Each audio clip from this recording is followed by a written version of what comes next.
नमस्कार, स्वागत है आपका के न्यूज में। मैं हूं आपके साथ विशाल पंडित। आज हम बात करेंगे संत सेवा का ऐलान, आया फरमान।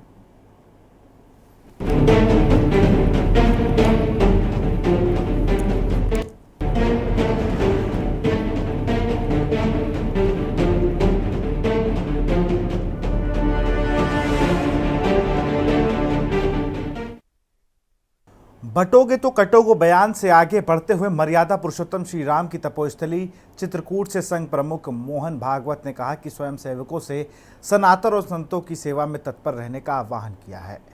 साथ ही संघ प्रमुख ने जोड़ा कि संतों के कार्यों में बाधाएं रोकने के लिए स्वयं सेवक डंडों सहित सेवाओं में तत्पर रहें।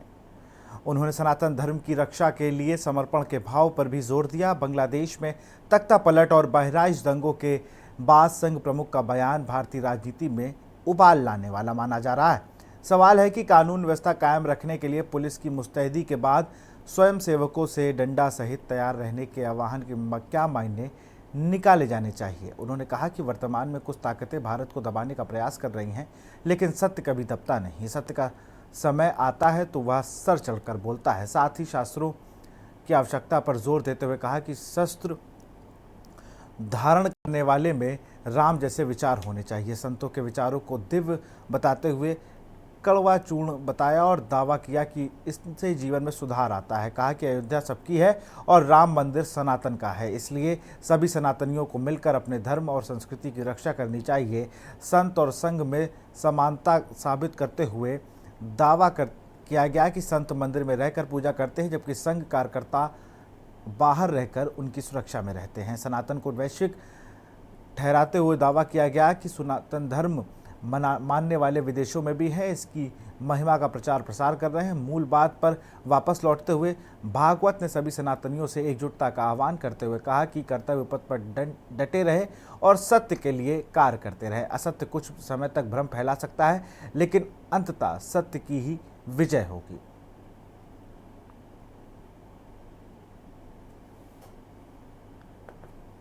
आरएसएस प्रमुख ने चित्रकूट में कही ये बड़ी बातें। संतों की सेवा में डंडों सहित तत्पर रहे स्वयं सेवक।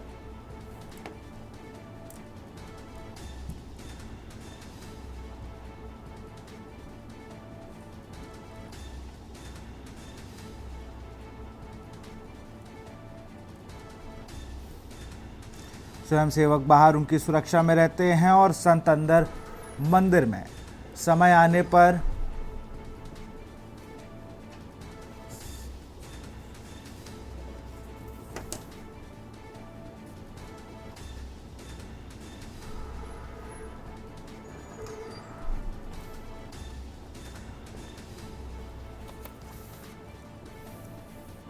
और इसी पे चर्चा करेंगे। हमारे साथ खास पैनल दिवाकर मिश्रा, नेता बीजेपी हैं, रणविजय सिंह संघ विचारक हैं, प्रमोद गोस्वामी वरिष्ठ पत्रकार। सबसे पहले प्रमोद जी, आप ही के पास चलूंगा। बटोगे तो कटोगे, एक रहोगे नेक रहोगे, हिंदू सारे जहां से अच्छा हिंदुस्तान हमारा, कई पुराने नारों की अगर इस बार जितने नारे चुनाव में नहीं लगते थे उससे ज़्यादा उपचुनाव में लग चुके हैं, और इन नारों को अब क्या है, कड़ी जोड़ने लगी। अब चित्रकूट में संघ प्रमुख मोहन भागवत थे, इन्होंने कहा कि सनातनियों एक हो जाओ, संतों की सेवा करो और डंडे से करो, कि कोई अधर्म ना फैला सके, और ये अधर्म जो फैलाता है ये थोड़े दिनों का होता है, सत्य हमेशा सर चढ़कर बोलता है। तो मूल बात तो यही है जो योगी जी का नारा था। तो योगी जी की लाइन पे आरएसएस है। जहां तक संघ की बात है या भारतीय जनता पार्टी की अपनी रीत नीति और सोच की बात है, तो वो हमेशा से उनका कोई दबा छुपा नहीं, एक सार्वजनिक रूप से रहा है कि सनातनी धर्म जो है या सनातन धर्म जो है और सनातनी वो एकजुट हों, बटे नहीं। और धर्म, हिंदुत्व, सनातनी मतलब वही है, तो वो सब लोग एकजुट हों, ये उनका रहा है और उसी पर संघ चलता रहा है। जहां तक बात अभी भागवत जी ने कही और जो आपने योगी जी की उस बयान से जोड़ के उसको जोड़ने की बात कही, कटोगे, तो वो योगी जी ने तो बहुत जो उनका एक स्वभाव है, उसको ये भी कहा जा सकता है कि उग्र स्वभाव है, और उग्रतापूर्ण उन्होंने अपना बयान दिया। लेकिन संघ की अपनी एक परिपाटी है, अपनी एक मान्यता है, उसकी अपनी एक विचारधारा है, वो बहुत शालीनता से अपनी बात रखती आई है। ये तेरे दादा का घर था। लेकिन साथ ही साथ एक बात और भी है कि भारतीय जनता संघ प्रमोद जी, जो है आपके वो बैकग्राउंड से कुछ आवाज़ें आ रही है, जरा ऑडियो क्लियर करा लीजिए अपना, तक मैं दिवाकर मिश्रा जी के पास चलूँगा। आप बैकग्राउंड से कुछ आवाज़ें आ रही हैं, उन्हें चेक करा लीजिए। चलिए, मैं दिवाकर जी का, दिवाकर जी, संघ भी अब मूल मुद्दे पर आ गया है कि भैया एक रहोगे नेक रहोगे,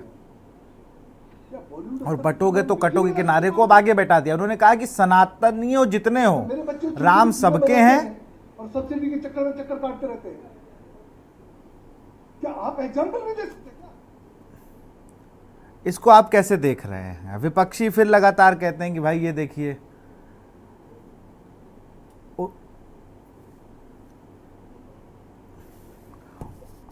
विपक्षी लगातार यही कहते हैं कि भाई इनका तो ये काम है, समाज का विभाजन है, ऐसे समाज बटेगा। दिवाकर जी,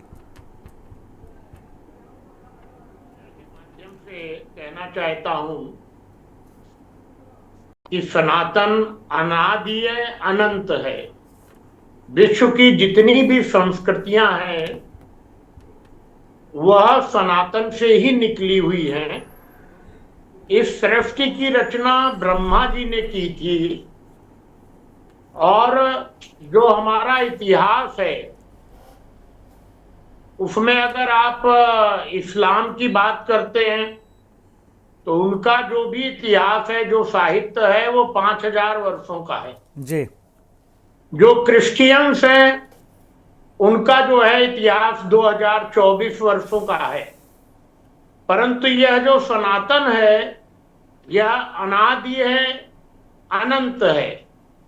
और भारत ऋक्षु गुरु के रूप में जो हमारे मनीषी रहे हैं, जो हमारे संत रहे हैं, उन्होंने पूरे विश्व को रास्ता दिखाने का काम किया।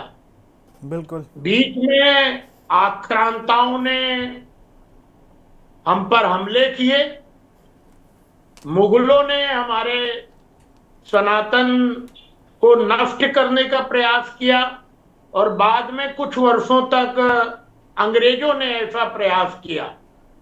परंतु मैं आपके चैनल के माध्यम से कहना चाहता हूं कि हम अनादि हैं, अनंत हैं, हम विश्व के रचयिता हैं, हम सृष्टिकर्ता हैं।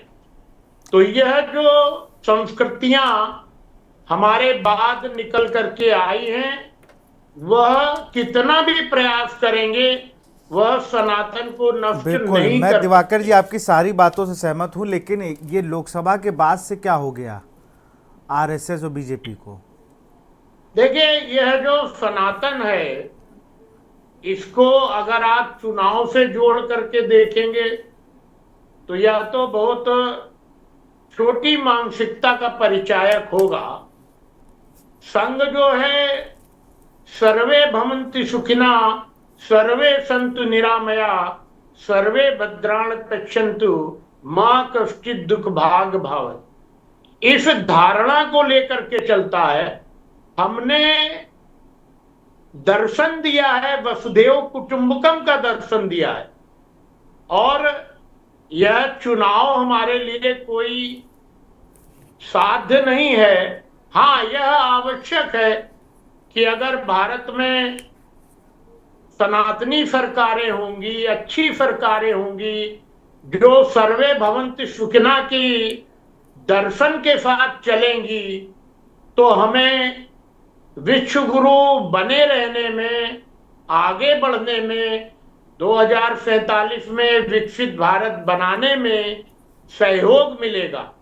परंतु यदि कोई यह कहे कि सरकार के माध्यम से ही हम सब कुछ करना चाहते हैं, ऐसा नहीं है। हम 140 करोड़ भारतीयों को, भारत में निवास करने वाले लोगों के अंदर संस्कार देना चाहते हैं, और हम वह संस्कार देना चाहते हैं जो हमारा दर्शन है वसुधैव कुटुंबकम क्या, हम पूरी वसुधा में रहने वालों को अपना भाई बहन मानते हैं और उनके कल्याण की कामना करते हैं, उन्हें निरोग रहने की कामना करते हैं। यह हमारे मनीषियों ने किया है, चाहे भगवान राम रहे हों, चाहे भगवान कृष्ण रहे हों, या हमारे अन्य जो इस तरह के देवी देवता हैं, उन्होंने पूरी वसुधा को अपना कुटुंब माना है और उनके कल्याण के लिए उन्होंने यावत जीवन कार्य किया है। राष्ट्रीय स्वयंसेवक संघ भी कुछ उसी तरह का कार्य कर रहा है, उसी परंपरा को आगे बढ़ा रहा है। तो यह जो चुनाव से जोड़ करके लोग देख रहे हैं, उन्हें केवल चुनाव ही दिखाई देता है और एन केन प्रकारेण वह लोग अपने परिवार का पालन पोषण। मैं आपकी किसी बात को डिनाई नहीं कर रहा हूं दिवाकर जी, लेकिन मेरे सवाल का ये जवाब नहीं है, ये मेरे सवाल का जवाब नहीं है। मैं आपके चैनल के माध्यम से यह विचार पूरे देश के 140 करोड़ लोगों को देना चाहता हूं। चलिए ठीक है, संघ विचारक हमारे साथ रणविजय सिंह जी हैं। रणविजय जी, मैं विपक्षी दलों की बात करूंगा। अभी विपक्षी नेता शौर्य सिंह हमारे साथ जुड़े नहीं हैं, लेकिन मुख्य रूप से जो विपक्ष के लोग हैं वो अब आरोप लगाने लगे हैं कि 36 सीटें या जो इतनी सीटों पर हार हुई है, इसी की वजह से अब ये विभाजनकारी बातें करने लगे हैं। ये आप भी सुनते होंगे, सभी सुनते होंगे। अब ये कह रहे हैं कि एक हो जाओ, ये बटोगे तो कटोगे। इससे लोगों पर गलत इम्पैक्ट पड़ रहा है और इसका समाज में एक गलत मैसेज जा रहा है। और इस तरीके का बयान फिर कि सनातनियों फिर निकल आओ डंडा लेके, संघ जितने भी हो तुम लोग रक्षा करो, इसका भी उनका कहना यह है कि भाई इस तरीके के बयान एक अलग माहौल क्रिएट करते हैं प्रदेश में या भारत में। रणविजय जी।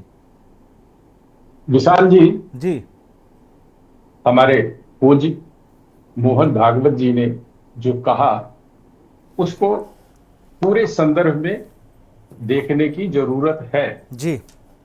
चुनाव से जो लोग उनकी बातों को या पिछले कुछ दिनों में जो बयान आए उनको जोड़कर जो देखने की कोशिश करते हैं, वह दरअसल जो सनातनी हैं, जिनमें भारत की आत्मा बसती है, उनको भटकाने की कोशिश करते हैं, उनको बरगलाने की कोशिश करते हैं, जिससे वह अलग अलग समूहों में बटे रहें, अलग अलग वर्गों में बटे रहें। तो इसलिए वह इस किस्म की बातें करने की कोशिश करते रहे। और यह कोई नया नहीं है। यह आपको जो भागवत जी ने कहा उसको जानने समझने के लिए आपको थोड़ा पीछे लौटना पड़ेगा, इतिहास में लौटना पड़ेगा जी। ठीक है, भागवत जी ने जो कहा कि राम सबके हैं, अयोध्या सबकी है, तो क्या गलत कहा? बिल्कुल।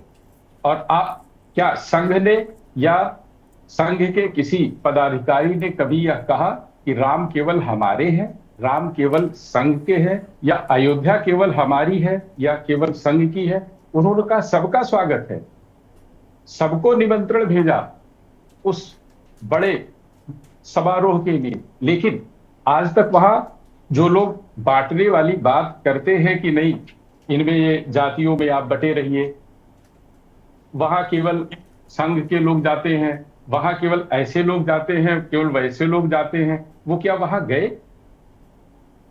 नहीं गए, आज तक नहीं गए, जाएंगे भी नहीं। न राहुल गांधी गए, न अखिलेश यादव गए, न इनके जैसे लोग गए।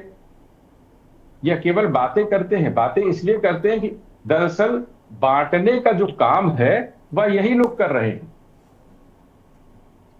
मुख्यमंत्री योगी आदित्यनाथ जी ने जो कहा वह उन्होंने गलत नहीं कहा। उन्होंने इतिहास के संदर्भों को देखते हुए, इतिहास में जो हुआ उसे देखते हुए यह कहा कि यदि सनातनी जातियों में बटे रहेंगे, अलग अलग रहेंगे, तो उनको नुकसान होगा।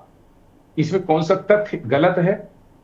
राजनीति के संदर्भों में बात मत करिए, तो ऐतिहासिक तौर पर बात करिए, तो इसमें कौन सा तथ्य गलत है?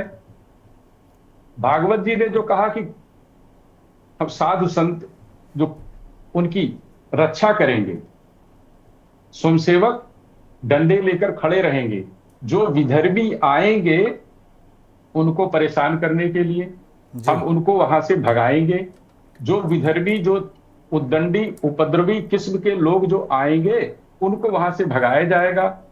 प्रभु श्री राम ने भी तो यही किया, साधु संतों की ही तो रक्षा की। अयोध्या से लंका तक जो उनकी यात्रा है, उस यात्रा मार्ग को देखिए, उनमें जिन जिन लोगों का कल्याण किया वह कौन लोग थे? हमारे समाज के विभिन्न तबकों के लोग थे जिनका उनके इस पूरे मार्ग में कल्याण हुआ। भगवान कृष्ण, क्या उनको एक गलत तरीके से चित्रित और प्रस्तुत किया जाता है? उनके जो मूल कैरेक्टर है, पिछले दिनों हमारे विदेश मंत्री जयशंकर जी ने बिल्कुल अच्छे तरह से व्याख्या दिया था। भगवान कृष्ण का जो मूल कैरेक्टर है, उनको उस रूप में देखने की कोशिश करनी चाहिए। भगवान श्री राम का जो मूल कैरेक्टर है वो आदर्श थे, लेकिन उन्होंने कभी यह नहीं कहा कि जो विदर्भी हो, जो साधु संतों को प्रताड़ित करे, जो धर्म के विरुद्ध कार्य करे, उसे छोड़ देना चाहिए, जो महिलाओं का उत्पीड़न करे उसे छोड़ देना चाहिए, ऐसा कभी उन्होंने नहीं कहा। आप पूरी रामचरितमानस पढ़ लीजिए, आप पूरी महाभारत पढ़ लीजिए, पूरी गीता पढ़ लीजिए। क्या कहीं यह कहा गया है कि जो विदर्भी है, जो उपद्रवी है, जो धर्म के विरुद्ध कार्य करने वाले लोग हैं, उन्हें छोड़ देना चाहिए? बिल्कुल कहीं नहीं कहा है। तो आज ये बात क्यों कही जा रही है? ठीक है, न्यायपालिका का अपना एक अलग काम हो सकता है, लेकिन भारत उन्हीं लोगों, जो भारतीय, जो सनातनी है, भारत उन्हीं में बसता है, यह कहने में कोई गुरेज नहीं है। संघ प्रमुख जी ने जो कहा, उसके पीछे भी यही आशय तत्व है कि यह सनातनियों एक हो जाओ, यानी सनातनी यदि बटे रहोगे तो 7वीं सदी से लेकर अब तक जो विदेशी आक्रमणकारी भारत में आए हैं, वह आपको बांट कर ही राज करते रहे हैं। आप में फूट डालकर ही उन्होंने अपना विस्तार किया है, आपका भला नहीं किया, बिल्कुल अपना भला किया है जी। चाहे वो इस्लाम भारत में आया हो, उसने कभी क्या सनातनियों का भला किया? जहां वह ताकतवर हुआ वहीं दूसरे धर्मों का नुकसान किया। ईसाई आए, अंग्रेज आए, तो उन्होंने सनातनियों का कोई भला नहीं किया, उन्होंने अपना भला किया। एक छोटा सवाल, मोहन भागवत जी ने जो कहा, मैं उसको मेरा एक सवाल है, मोहन भागवत जी ने जो कहा, उसमें कुछ भी गलत नहीं है। सनातन मजबूत रहेगा, सनातनी एक रहेंगे तो भारत मजबूत रहेगा। एक मेरा सवाल है, कासगंज से चंदन गुप्ता को आप जानते होंगे जी। एक रैली निकल रही थी, तिरंगा यात्रा, जिसमें उनकी गोली मारकर हत्या हो जाती है।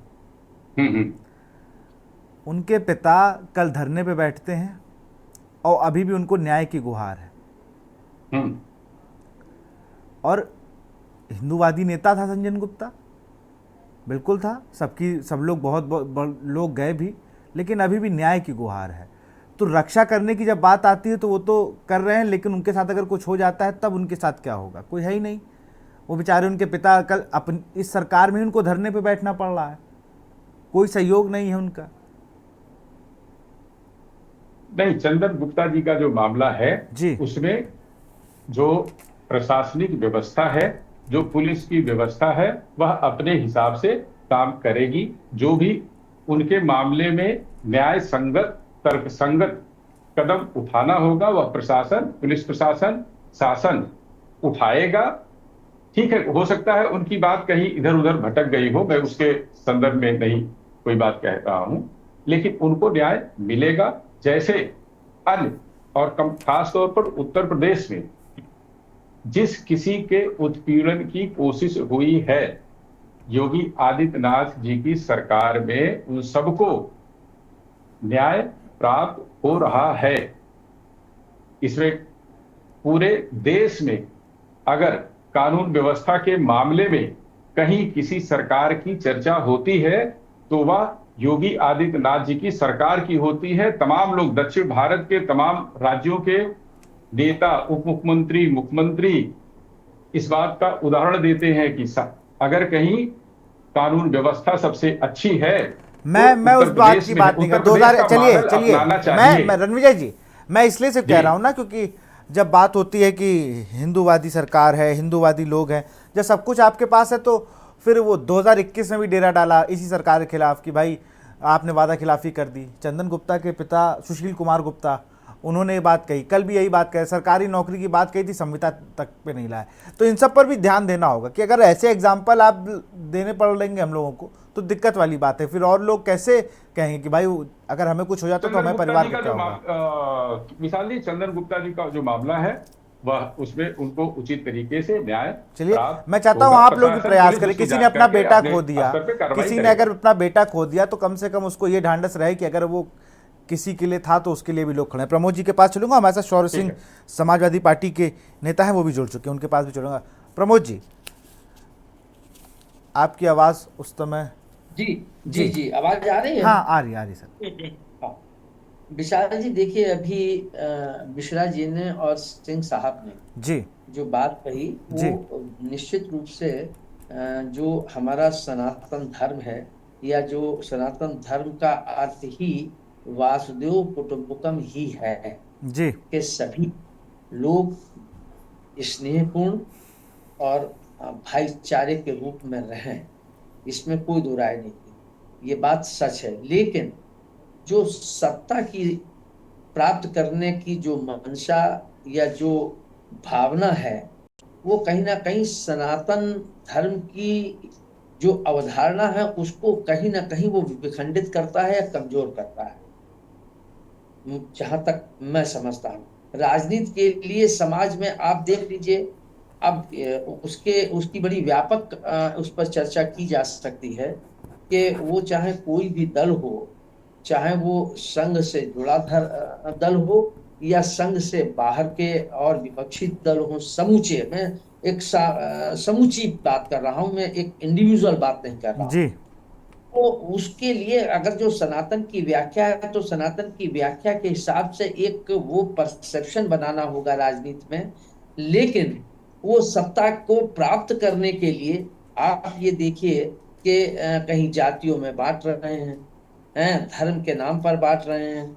ये हमारा वासुदेव कुटुंबकम का या सनातनी सोच नहीं है। टिकट जातिगत आधार पर क्यों दिए जा रहे हैं? मैं सभी दलों की बात कर रहा हूँ जी। अधिकारियों की पोस्टिंग क्यों जातिगत आधार पर हो रही है? ये जो जातिगत जनगणना की बात हो रही है, ये क्यों हो रही है? इंसान इंसान है। जाति में जो विभाजित करके समाज को विभाजित करने की हो रही है, वो कहीं ना कहीं संघ प्रमुख का सिर्फ इस बात पर केंद्रित है कि समाज को बांटा नहीं जाना चाहिए, समाज एकजुट रहे। लेकिन ये क्योंकि संघ कोई राजनीतिक पृष्ठभूमि नहीं है, लेकिन उसकी जो शाखा है भाजपा, वो तो राजनीतिक पृष्ठभूमि की है और उसका पीछे नेपथ्य में संघ है। तो फिर ये बात भाजपा पर भी लागू होती है।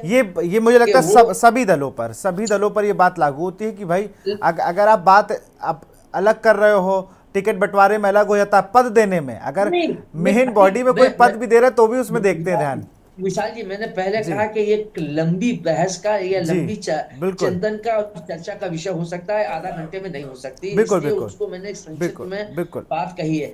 ये बात भी अपनी जगह सही है कि कुछ गैर सनातनी धर्मावलंबी जो है, वो सनातन की धारणा जो है कि सभी धर्म लोग सभी लोगों का भाईचारा और सम्मान करें, वो कहीं ना कहीं उस विचारधारा को कमजोर भी किया जा रहा है। ये चिंता भागवत जी की है कि ये नहीं हो, और उसमें जब गैर सनातनी ये काम कर रहे हैं तो उनकी चिंता और बढ़ जाती है और स्वाभाविक है।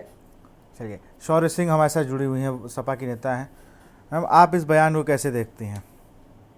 उन्होंने ये बात कही और उसमें उन्होंने ये भी... बिल्कुल प्रमोद जी, मैं शौर्य सिंह के पास चलूंगा। आवाज अगर अब तक मेरी आवाज उन तक पहुंच रही हो तो जी विशाल जी, आपकी आवाज आ रही है। बिल्कुल। मोहन भागवत के इस बयान को कैसे लेती हैं आप? जी नमस्ते विशाल जी। जी, ये जो मोहन भागवत जी ने बयान दिया, ये एक भड़काऊ बयान है। और जिस तरीके से हम देख रहे हैं कि भारतीय जनता पार्टी ने इधर आए कुछ बीते दिनों में जिस तरीके से स्टेटमेंट्स दिए हैं, बयान दिए हैं, वो आप देखिए तो एक जातिगत भावनाओं को आप भड़का रहे हैं, आप लोगों को भड़काने की कोशिश कर रहे हैं। जो चुनाव का इस समय उपचुनाव का माहौल चल रहा है विभिन्न क्षेत्रों में, आप उस क्षेत्र में आप ये सारे स्टेटमेंट लोग लेकर के किस तरीके से इस पे अपनी प्रतिक्रिया देंगे, किस तरीके से आप इसको भी बिगाड़ने की कोशिश कर रहे हैं। आप सत्ताधारी हैं, आप अपने एक अलग पैगाम पे बैठे हैं, आप लोगों को इस तरीके से स्टेटमेंट देना ये शोभा नहीं देता है। और आप ये कहते हैं कि आप नो वायलेंस को प्रेरित करते हैं, लेकिन हम आपसे ये बताएंगे, ये कहेंगे विशाल जी, जिस तरीके से कुछ दिनों में हमने हर जगह एक भय का माहौल देखा है, एक आप कहिए कि हर जगह जो है दंगे हो रहे हैं, लड़ाइयां हो रही हैं। कहाँ दंगे हो रहे हैं भाई? किस जगह दंगे हो रहे हैं? गलत बात बोल रही हैं आप। पहले मेरी बात को आप पूरा होने दीजिए सर। किस जिले में दंगे हुए भाई? चलिए आप सबको रोकूंगा, आप सबको रोकूंगा स्मृति। चलिए बहुत बहुत शुक्रिया, बहुत बहुत शुक्रिया। समय की कमी है, शौर्य सिंह जी बहुत बहुत शुक्रिया आपका।